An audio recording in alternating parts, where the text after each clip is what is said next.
Hello everyone, in this video I'm going to walk you through how to change Instagram password. So the first thing you do is open up your Instagram app like this, then tap on your profile icon at the bottom,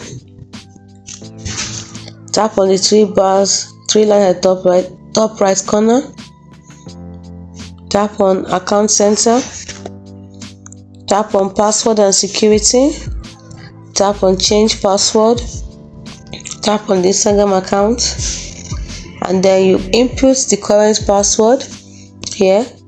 After that, you input your new password and retype your new password again, and then you can decide to log out of other devices. If you want that, choose this, give it mark. If you don't want that, turn it off, and then tap on change password. It's as simple as that. Hope you found this video helpful on how to change password on Instagram. If you did, like and subscribe to this channel for more helpful tips like we put up every day. Thanks for watching.